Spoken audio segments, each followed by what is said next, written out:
This is a dumpling dish that my grandfather taught me to make when I was a little boy. He comes from the north of Italy, and this is what his mother used to make for him when he was a little boy. And it starts with some fresh breadcrumbs. Really important that they're fresh breadcrumbs because this will make it light and fluffy, and that's the most important thing.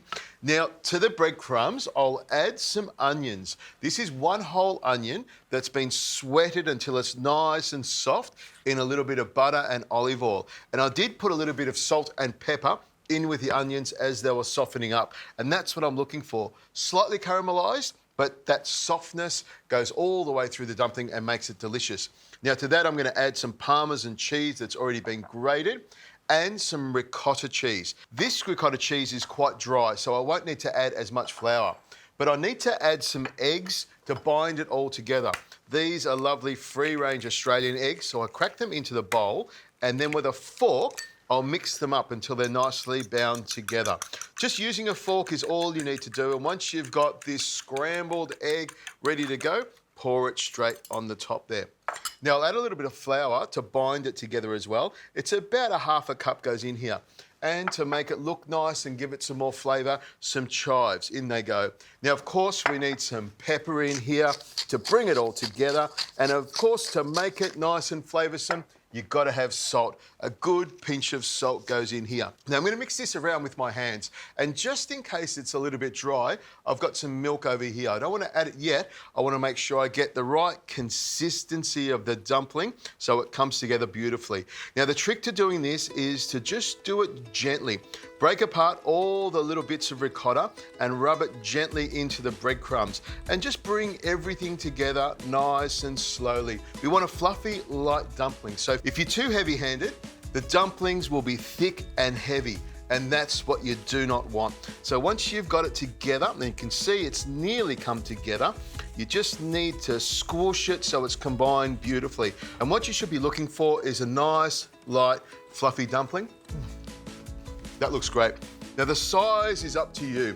I like to have this kind of size here. It's a little bit smaller than a ping pong ball. So what I do is roll them all out nice and slowly so they all come together, and I'll show you what to do next.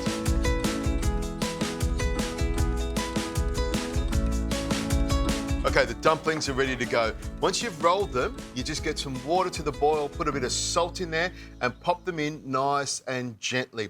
You want to cook these at just a gentle simmer so they don't fall apart.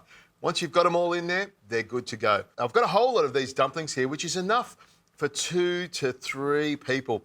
Got them all in there and just a pinch of salt, a couple of minutes, and they'll come up to the boil and be cooked all the way through. Now, the pan that I'm using is the same one I cooked the onions and the olive oil and the butter in there that I put through the dumplings. I didn't want to wash it because there's still plenty of flavour in there, and we want to use as much flavour as we can.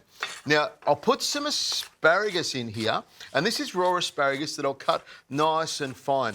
You can use any sauce you want or even just some burnt butter, but for me, some nice green vegetables will make these dumplings delicious and really healthy. Asparagus goes in there, peas go in there, and some herbs. I'm using dill and fresh parsley, and plenty of them. The more greens you put in here, the more delicious it becomes. Now, I chop the dill and the parsley all the way through, and I leave the stems in there as well. They're packed full of flavour, and I don't want to waste any of this. The other thing that I'll throw in here is some sage. Now, sage is quite strong in flavour, so I'll pick off 4 or 5 leaves and just tear them up to go through here. The sage will break apart and flavour this. You can see this is coming across beautifully. Now all I need to do is throw the herbs in here and a big bowl of baby spinach and let these wilt down nice and slowly. Now the herbs and the spinach will wilt down in about a minute or so. And about the same time, I reckon my dumplings will be ready. I'll pick them up, pop them in here and show you how to finish it off. Have a look at these dumplings. They're just starting to come to the top. Now, the dumplings are quite delicate, so you've got to be really careful of them. They hold together, but if you go bashing them around with a spoon, they will fall apart. And I don't tip them into a colander. I take them out with a little spider like this. They look great. They've got the cheese all the way through it, and you can see the ricotta and the herbs. And have a look at the spinach and the asparagus. This is a great way of doing it. The dumplings are quite heavy and cheesy, so when you mix it with lots of veggies and herbs, it tastes fantastic. Now, I like to serve it in the pan, but what I'll do is I'll take these out once they come to the top, and I'll show you another way. Just popping them on a plate here is a really nice thing to do. So once I've got them at this stage here, I'll just give it a little bit of a jiggle round. And with a spoon, I'll spoon some of the butter and the herbs over the top of it. So it looks like it's all been mixed in together. Now, once you've got them ready, it's just a matter of spooning them onto the plate here. Some dumplings, plenty of green veggies on here. You can put some more Parmesan cheese on the top if you want, but for me, there's enough cheese in here. That looks fantastic, just like that. Pile them up there, and then a little bit of pepper over the top of it, a little bit of Murray River salt, and because I love olive oil, a little drizzle of extra virgin olive oil over the top of it as well. And now it's time to taste it. Grab one of these, put your fork through it. That is fantastic. Really soft. You can taste the bread in there, you can taste the ricotta and the parmesan, and the chives in there as well. A really gentle little dumpling. You could cook it with a tomato sauce or with the burnt butter just by itself, but for me, with a bit of spinach, some vegetables and some herbs, that's the perfect dish.